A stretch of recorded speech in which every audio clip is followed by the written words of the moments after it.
Hi കൂട്ടുകാരെ, പുതിയൊരു വീഡിയോയിലേക്ക് എല്ലാവർക്കും സ്വാഗതം. അങ്ങനെ കുഞ്ഞിനിങ്ങനെ പതിയെ പതിയെ വിനയൻ ഉറക്ക ഗുളിക കൊടുക്കുന്നുണ്ടെന്നുള്ള സത്യം ഇവർക്ക് ആർക്കും മനസ്സിലാവുന്നില്ല കേട്ടോ. ലതികയും ലംബോദരനും വലിയ സന്തോഷവാന്മാരാവാണ്. വിനയൻ്റെ ഈ സ്വഭാവത്തിൽ എന്തൊരു മാറ്റമാണ്. വിനയൻ കുഞ്ഞുങ്ങളെ എത്ര നന്നായി ഉറക്കുന്നു. ഈ കുഞ്ഞുങ്ങളാണെങ്കിലോ എണീറ്റ പാടെ കരച്ചിലും ബഹളമൊക്കെയാണ് കേട്ടോ. അതുകൊണ്ട് തന്നെ കുഞ്ഞുങ്ങൾ അവിടെ നിൽക്കത്തില്ല. അപ്പോൾ വിനയനാണെങ്കിലോ ഇത് ചെവിയിലോട്ട് വല്ലാതെ ദേഷ്യം പിടിപ്പിക്കുന്നു. എന്താണ് ഇവറ്റോടെ അണ്ണാക്കിലോട്ട് വല്ലതും കുത്തി തിരികെ കൊടുക്കായിരുന്നു എന്നിങ്ങനെ വിനയം പറയൂ കേട്ടോ. പകല് സമയങ്ങളൊക്കെ കരച്ചിലൊന്നും വിനയം കേൾക്കാതെ പോവാണ്. കാരണം ഓരോരുത്തരുടെയും കഥകിൽ ചെന്ന് തട്ടിക്കൊണ്ടിരിക്കുകയാണ്. അതായത് ഇന്ദ്രനെ സമീപിക്കും, പിന്നീട് രഘുവിനെ ഭീഷണിപ്പെടുക്കും, തനിക്ക് 2 ലക്ഷം രൂപ എങ്ങനെയെങ്കിലും കൊണ്ടു കൊടുക്കണമല്ലോ. അപ്പോൾ അതിന് എന്തൊക്കെയാണ് തനിക്കുള്ള തന്ത്രങ്ങൾ എന്ന് നോക്കിയാണ് വിനയം നടക്കുന്നത് കേട്ടോ. അങ്ങനെ ഈ സമയം വിനയൻ്റെ ആ നടപ്പും ഭാവവും അങ്ങനെ ആയിരിക്കും. അങ്ങനെ പകൽ മുഴുവൻ ഇങ്ങനെ പണത്തിന് വേണ്ടി ഓടുന്നു, രാത്രി വന്ന ഉത്തരവാദിത്തത്തിൽ ഏറ്റെടുക്കുന്നു. ഇതൊക്കെ കാണുന്നതിനോട് കൂടിയിട്ട് ലതികക്കും ലംബോദരനും വലിയ സന്തോഷമാവാണ്.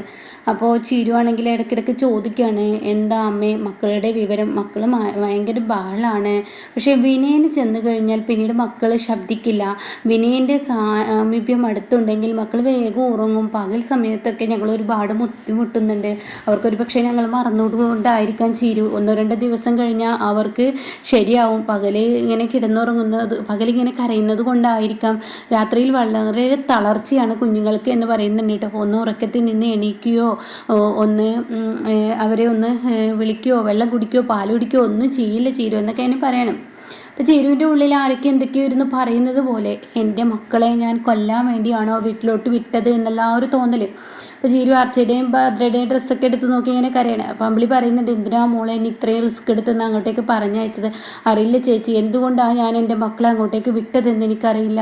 എനിക്ക് പല പാഠങ്ങളും വിനയിൽ നിന്ന് പഠിച്ചതല്ലേ. വിനയൻ്റെ ചില നേരത്തെ ഇവിടുത്തെ പെരുമാറ്റം പോലും ആൺകുഞ്ഞിനോടാണ്. അപ്പം നീ എന്തിനാ അത് വിട്ടത്? എന്തായാലും ഇനി 2 ദിവസമല്ലേ ഉള്ളൂ, എൻ്റെ മോളിങ്ങനെ ടെൻഷൻ അടിക്കണ്ട. കുറച്ച് ദിവസം കഴിഞ്ഞ് അങ്ങോട്ടേക്ക് വരും, നൂലുകെട്ട ആവാറായില്ലേ എന്ന് പറയണം. അങ്ങനെ പതിവ് പോലെ തന്നെ വൈകിട്ടാകുമ്പോൾ കുഞ്ഞുങ്ങൾ കരച്ചിൽ തുടങ്ങണം. അപ്പോൾ വിനയനാണെങ്കിലോ ഇവട്ടങ്ങളെ തൊണ്ട പൊട്ടിച്ചിട്ടുള്ള കീറൽ കേൾക്കുമ്പോൾ തന്നെ മനുഷ്യന് ദേഷ്യം പിടിക്കുന്നു. അപ്പോഴേക്കും ലതികയും ലംബോദരനും വിനയനെ വിളിക്കേണ്ട ആവശ്യമില്ല കേട്ടോ. അപ്പോഴേക്കും വിനയം ഓടി വരികയാണ്. നിങ്ങൾ പോയി ഭക്ഷണം കഴിച്ചോ, കുഞ്ഞുങ്ങളെ ഞാൻ നോക്കിക്കോളാം എന്ന് പറയാണ്. അങ്ങനെ ഓരോ ദിവസവും ഇവരോട് ഇത് പറയാണ്. ഇവർ താഴത്തെത്തി ഒരു 10-20 മിനിറ്റ് കഴിയുമ്പോഴേക്കും ഭക്ഷണം കഴിക്കാനും പ്ലേറ്റ് എടുത്ത് വെക്കാനൊക്കെ തുടങ്ങുമ്പോഴേക്കും കുഞ്ഞുങ്ങളുടെ ശബ്ദം അവിടെ നിൽക്കുകയാണ് കേട്ടോ. ഇതേ സമയം ഇവർക്ക് തന്നെ വലിയ അത്ഭുതം തോന്നുകയാണ്. വിനയൻ ചെന്നാൽ മക്കൾ 2 പേരും ഒരുമിച്ച് ഇങ്ങനെ കരച്ചിൽ നിർത്തുന്നു. അവന് ചെന്ന അവിടെ തന്നെ 2 പേരെയും ഒരുമിച്ച് ഉറക്കാനും അവന് കഴിയുന്നുണ്ടല്ലോ എന്നിങ്ങനെ ലതിക പറയാണ്. അപ്പോൾ ലംബോദരൻ പറയാണ്, എന്തായാലും അവനെ പേടിച്ചിട്ടായിരിക്കും മക്കൾ ഉറങ്ങുന്നത്. ഏട്ടനൊന്ന് അങ്ങനെയൊന്നും പറയാതിരുന്ന പേടിച്ച സാധാരണ മക്കൾ കരയല്ലേ ചെയ്യുക. അപ്പോൾ എനിക്കെന്തോ അവൻ്റെ ഈ സ്വഭാവത്തിൽ എന്തൊക്കെയോ ഒരു ദുരൂഹത തോന്നുന്നു. ഇതെന്താ ഏട്ടൻ അങ്ങനെ പറയാൻ എന്ന് ചോദിക്കുകയാണ് കേട്ടോ. എന്തോ 1-2 ദിവസങ്ങളല്ല ഇത് ആവർത്തിക്കുന്നത്. നമ്മളങ്ങ് പോകുന്നു, ഒരു 10 മിനിറ്റ് കഴിഞ്ഞാൽ തന്നെ മക്കൾ ഏകദേശം സൗണ്ട് കുറഞ്ഞു വരുന്നു. അപ്പോൾ എനിക്കെന്തോ മനസ്സിൽ എന്താ ഏട്ടാ കുഞ്ഞുങ്ങളെ വിനയൻ എന്തെങ്കിലും ചെയ്യുന്നുണ്ട്, അങ്ങനെയല്ല എന്ന് പറയുന്നത് കേട്ടോ. എന്തോ എനിക്കങ്ങനെ തോന്നി എന്ന് പറഞ്ഞിട്ട് ലംബോദരൻ ആ സംസാരം അവിടെ നിർത്തുകയാണ്. അങ്ങനെ നിങ്ങളെന്താ മാമ ഉറങ്ങാത്ത, ഭക്ഷണം കഴിക്കാത്ത എന്നൊക്കെ പറയാണ്. പിന്നീടാണെങ്കിലോ ലതിക കുഞ്ഞുങ്ങളുടെ അടുത്ത് ഇങ്ങനെ കിടക്കുമ്പോൾ ലംബോദരൻ പറയും, ഞാൻ വരണോ? ഇനിയിപ്പോൾ രാത്രിയായിട്ട് അവർ എന്തെങ്കിലും സഹായത്തിന് നിനക്ക് ആവശ്യം 2 പേരെ അത് വേണ്ട ഏട്ടാ, ഞാൻ ഫോണിൽ വിളിച്ചോളാം എന്നൊക്കെ പറയാണ്. അപ്പോൾ ഉടൻ തന്നെ അത് വേണ്ട, ഞാൻ തറയിൽ കിടക്കാം, നീ കട്ടിൽ കിടന്ന മക്കളുടെ കൂടെ, ഇനിയിപ്പോൾ നിനക്ക് ഒരു ബുദ്ധിമുട്ട് വേണ്ട, വിനയനെ ഉറക്കി തന്നെങ്കിലും കൂടി ഇനിയിപ്പോൾ ഉറക്കത്തിൽ നിന്ന് എണീറ്റാലും കുഞ്ഞുങ്ങൾ ഇതുപോലെ കരയണാവോ എന്നൊക്കെ അതിന് പറയുന്നുണ്ട് കേട്ടോ. അപ്പോൾ ഈ സമയം ഓരോ ദിവസവും കുഞ്ഞുങ്ങൾക്ക് തളർച്ച കൂടി വരികയാണ്. കുഞ്ഞുങ്ങൾക്ക് എന്തൊക്കെയോ ബുദ്ധിമുട്ട് ഇങ്ങനെ വന്ന് തുടങ്ങുന്നുണ്ട്. അപ്പോൾ ലതിക പറയാണ് ലംബോദരനോട്, എനിക്ക് വല്ലാത്തൊരു ഭയം തോന്നുന്നു. കുട്ടികളുടെ ഉറക്കത്തിന് വലിയൊരു ക്ഷീണം തന്നെ ഉള്ളതുപോലെ അവരുടെ ഉറക്കം കാണുമ്പോൾ ഒരു പരിസരമില്ലാത്ത അത്രയും വലിയ ഉറക്കത്തിലോട്ട് അവർ പോകുന്നത് പോലെ. എന്താ ലതിക നിനക്ക് അങ്ങനെ തോന്നുക? എനിക്കറിയില്ല. അപ്പോൾ ഉടൻ തന്നെ ഒരുപക്ഷെ ഇനി കുഞ്ഞുങ്ങൾ കരഞ്ഞത് കൊണ്ടായിരിക്കാം, പകൽ മുഴുവൻ കരയുന്നത് കൊണ്ടാണോ ഇനിയിപ്പോൾ ഇങ്ങനെയൊക്കെ വരുന്നത് എന്ന് താൻ തന്നെ തൻ്റെ മനസ്സിനോട് ഇങ്ങനെ പറയുകയാണ്. ഇതേ സമയം ലംബോദരന് കൂടുതൽ കൂടുതൽ സംശയത്തിലോട്ട് പോവാണ്. അപ്പോൾ വിനയനാണെങ്കിലോ പിറ്റേ ദിവസം എണീക്കുകയാണ്. എണീറ്റ പാടെ കുഞ്ഞുങ്ങളെ തിരക്കാണ്. കുഞ്ഞുങ്ങൾക്ക് ഇനിയിപ്പോൾ എന്തെങ്കിലും കുഴപ്പമുണ്ടോ എത്തിച്ച് നോക്കുന്നു. അങ്ങനെയുള്ള പല കള്ളത്തരങ്ങളും വിനയൻ ഇങ്ങനെ പതിയെ പതിയെ ചെയ്യുന്നത് കാണുമ്പോൾ ലംബോദരന് സംശയമാവുകയാണ്. എന്നാൽ അത് ലതികയോട് പറയില്ല. പിന്നീട് ഈ വിനയനെ വിളിക്കുന്നതിന് മുന്നേ തന്നെ രാത്രി 8-9 മണിയാകുമ്പോൾ തന്നെ വിനയൻ നേരത്തെ കുഞ്ഞുങ്ങളെ ഉറക്കാൻ ശ്രമിക്കുന്ന ആ ഒരു രംഗമാണ് കാണുന്നത്. അപ്പോൾ ഇവിടെ മക്കൾ ഉറങ്ങേണ്ട സമയമായിട്ടില്ല. അപ്പോൾ പതിയെ കുട്ടികളുടെ കരച്ചിൽ നിന്ന് തുടങ്ങുകയാണ്. കുട്ടികൾ ആ വീടുമായി പൊരുത്തപ്പെട്ട് തുടങ്ങുമ്പോഴും വിനയൻ ഓടി വന്ന് മക്കളെ ഉറക്കുന്ന ആ ഒരു ഇതൊക്കെ കാണുന്നത്. അപ്പോൾ ലംബോദരന് സംശയം തോന്നി തുടങ്ങണം. അപ്പോൾ ലംബോദരൻ ലതികയോട് പറയാണ്, എനിക്കെന്തോ വിനയൻ്റെ പ്രവൃത്തിയിൽ എന്തോ ഒരു ഇത് തോന്നുന്നു. വിനയൻ നേരത്തെ കുഞ്ഞുങ്ങളെ ഉറക്കാൻ കിടത്തുന്നത് പോലെ അവറ്റങ്ങൾക്ക് ഒരു കളിച്ചിരിയൊന്നും ഇല്ലാത്തൊരവസ്ഥയിലോട്ട് പോകുന്നത് പോലെ എനിക്ക് എന്തൊക്കെയോ സംശയം തോന്നുന്നു. എന്താ ഏട്ടൻ എന്താ പറയുന്നത് അതെനിക്കറിയില്ല. വിനയന് മക്കളുടെ അടുത്തോട്ട് വല്ലാതെ പോകുമ്പോൾ എനിക്കൊരു ഭയം. എന്താ അവൻ്റെ സ്വന്തം മക്കളെ അവൻ എന്ത് ചെയ്യാൻ ഒന്നും ചെയ്തിട്ടല്ല. എന്നാലും മക്കളുടെ തളർച്ചയും അവരുടെ ക്ഷീണവും നേരത്തെ കുഞ്ഞുങ്ങളെ ഉറക്കുന്നതും എന്തോ നമുക്കൊരു കണ്ണുണ്ടാവുന്നത് നല്ലതായിരിക്കും. ചിരുമോള് നമ്മളെ വിശ്വസിച്ച് മാത്രമാണ് വിനയൻ്റെ അടുത്തോട്ട് കുഞ്ഞുങ്ങളെ വിട്ടിരിക്കുന്നത്. അതുകൊണ്ട് നമ്മളൊന്ന് ശ്രദ്ധിക്കുന്നത് നല്ലതാണെന്ന് പറയുന്നുണ്ട് കേട്ടോ. അങ്ങനെ ഈ സമയം കുഞ്ഞുങ്ങൾക്ക് അതിരാവിലെ എണീറ്റ് അതിൻ്റേതായ ഒരു ബുദ്ധിമുട്ടുകൾ കാണുകയാണ്. പിന്നീട് വിനയം പതിയെ കുഞ്ഞുങ്ങളുടെ അടുത്തോട്ട് കൂടുതൽ ചെല്ലുന്നത് കാണുമ്പോൾ ലംബോദരൻ ആരും അറിയാതെ വിനയനെ നിരീക്ഷിച്ചു കൊണ്ടിരിക്കുകയാണ്.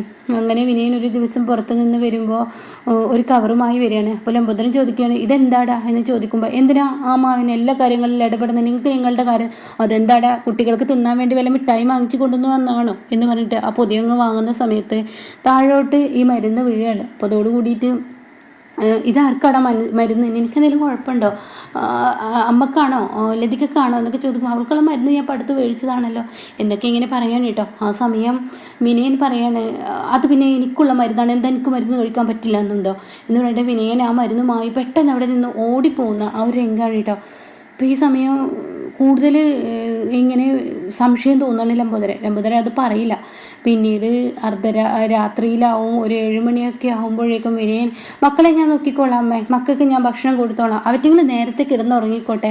എടാ അവറ്റങ്ങളെ നീ എന്തിനാടാ ഇത്ര നേരത്തെ ഉറക്കുന്നത്, അവരിപ്പോൾ ഈ വീടുമായി ചെറുതായി പൊരുത്തപ്പെട്ട് ഉറങ്ങിയിട്ടുണ്ടല്ലോ, പഴയതുപോലെയൊന്നുമല്ല മക്കൾ അതിൻ്റേതായ ആ ഒരു ഇതിലോട്ട് വരുന്നെങ്കിലും അവർക്ക് ആ വീട്ടിൽ നിന്ന് വന്നതിന് ശേഷം ക്ഷീണം തന്നെയാണ്. ഏത് സമയം കുഞ്ഞുങ്ങൾക്ക് ഉറങ്ങണം എന്നൊക്കെയാണ്.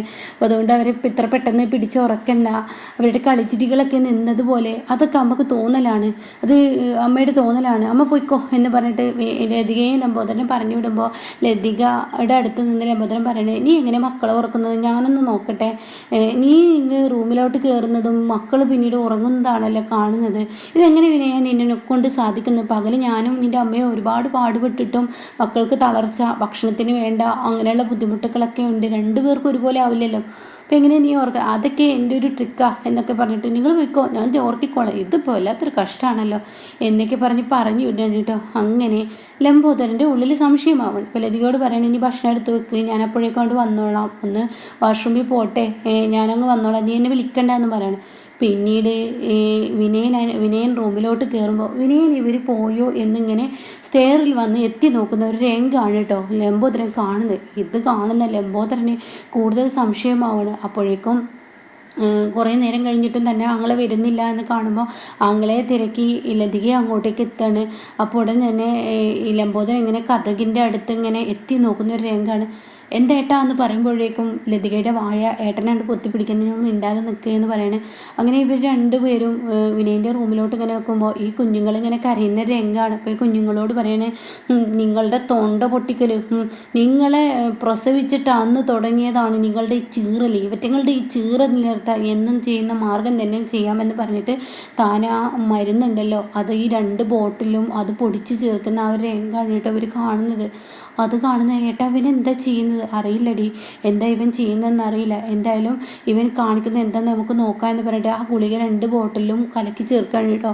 പിന്നീട് ഇങ്ങനെ ആ മരുന്ന് കലക്കി ചേർക്കുക, കുട്ടികളോട് ഇത് കുടിക്കുന്നുണ്ട് എന്നൊക്കെ പറഞ്ഞിട്ട് അവരോട് ഒച്ചയെടുത്തത് എങ്ങനെയൊക്കെയോ അവരുടെ വായിൽ കുടിപ്പിക്കലും ആ കുട്ടികൾ അപ്പം തന്നെ തളർന്നുറങ്ങുന്നത് പോലെ ഉറങ്ങുമ്പോൾ രക്ഷപ്പെട്ട് ഇവറ്റങ്ങളങ്ങ് ഉറങ്ങിക്കിട്ടി, ഇങ്ങനെ ഇവരെ അങ്ങ് തീർന്നെങ്കിൽ രക്ഷപ്പെട്ടിരുന്നു എന്ന് പറഞ്ഞിട്ട് വിനയൻ ആ കുഞ്ഞുങ്ങളെ കട്ടിലിൽ കിടത്താണ് കേട്ടോ. പിന്നീട് നല്ലതുപോലെ കിടത്തിയിട്ട് വിനയൻ അവിടെ നിന്ന് പോകുമ്പോൾ ഉടൻ തന്നെ ഇവർ മാറി നിൽക്കണം. അപ്പോൾ ലതിക ചോദിക്കുകയാണ്, എന്താ ഏട്ടാ അവനെ കാട്ടുന്നത്, ഇനി മിണ്ടാതെ നിൽക്കില്ല ലതിക, അവനിൽ ഒരു സംശയം എനിക്കുണ്ട്, ഇനി ഒന്നും മിണ്ടാതെ നിൽക്കുക, അവൻ എന്താ ചെയ്യുന്നതെന്ന് ഞാൻ നോക്കട്ടെ, നീ ഇവിടെ തന്നെ മക്കളുടെ അടുത്ത് നിൽക്കട്ടോ എന്ന് പറഞ്ഞിട്ട് ലംബോദരൻ പതിയെ വിനയൻ്റെ റൂമിലോട്ട് പോവാണ്. അപ്പോൾ വിനയനാണെങ്കിലോ ഈ മരുന്ന് ഇന്ന ഡ്രോയിലും ഇങ്ങനെ മറിച്ച് വെക്കുന്ന ഒരു രംഗമാണ്. അതായത് ആരെങ്കിലും വരുന്നുണ്ട്, അപ്പോൾ ജനലിൻ്റെ ഉള്ളിലൂടെ നോക്കുന്നത്, അപ്പോൾ ഈ മരുന്ന് ഒളിപ്പിക്കുന്ന ഒരു രംഗമാണ് കേട്ടോ.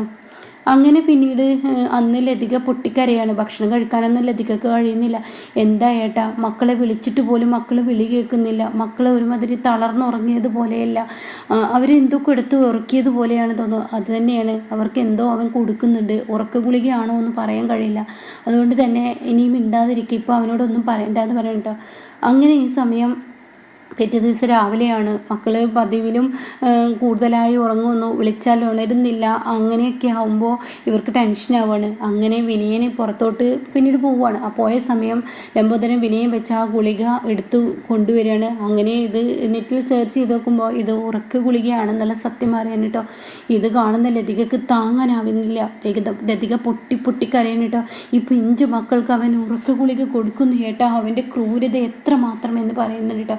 അങ്ങനെ ലംബോദരൻ പറയണേ, നീ ഒന്നും മിണ്ടാതെ നിൽക്ക്, എന്തായാലും അടങ്ങ്, ഇത് കയ്യോടെ പിടിച്ച് അവന് കൊടുക്കണം, അല്ലെങ്കിൽ അവന് വേറെ എന്തെങ്കിലും തന്ത്രവുമായി നമ്മുടെ മുന്നിലോട്ട് വരും.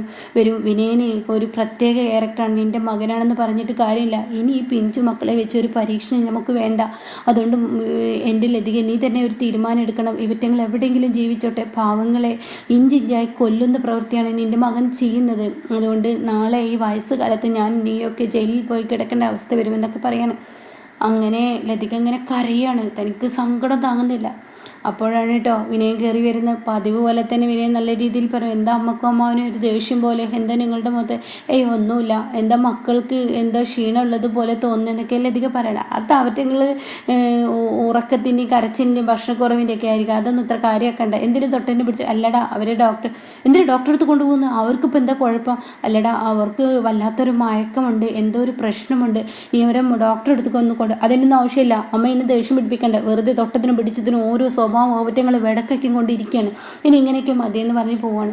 അങ്ങനെ അന്ന് രാത്രിയാവാണ്. വിനയം വീണ്ടും ഈ മരുന്നുമായി ചാടി ഈ കുഞ്ഞുങ്ങളുടെ അടുത്തോട്ട് വരികയാണ്. ഡോസ് വിടുമ്പോൾ കുഞ്ഞുങ്ങൾ അതിൻ്റേതായ ക്ഷീണവും അതുപോലെ തന്നെ കരച്ചിലും ഒക്കെ കാണിക്കുന്നുണ്ട്. ഭക്ഷണത്തിനോടൊക്കെ മടുപ്പ് കാണിച്ചു തുടങ്ങുകയാണ്. അപ്പോൾ വിനയൻ ഓടിക്കൊണ്ട് ഇവരെ പുറത്താക്കുന്ന ഈ സമയം, വിനയൻ ഈ മരുന്ന് പൊടിച്ചു കൊടുക്കുന്ന ഈ സമയം ലതിക ഇത് കണ്ടുവരികയാണ്.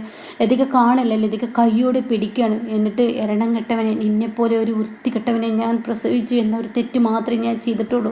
നിൻ്റെ ചോരയിൽ പിറന്ന നിൻ്റെ 2 മക്കളെ അല്ലടാ നീ ഉറക്ക ഗുളിക കെടുത്തുന്നത് എന്ന് പറഞ്ഞിട്ട് ലംബോദരനും ലതികയും വിനയനായിട്ട് അടിക്കുമ്പോൾ വിനയൻ ഒരു സൈക്കോയായി മാറി. പിന്നെ ഞാൻ ഇവറ്റങ്ങളെ എന്ത് ചെയ്യണം, ഇവറ്റങ്ങൾ ജനിച്ചെന്ന് തുടങ്ങിയതാണ് എൻ്റെ കഷ്ടകാലം എന്ന് പറയുമ്പോൾ ലതിക സങ്കടപ്പെട്ട് കരയാണ് കേട്ടോ.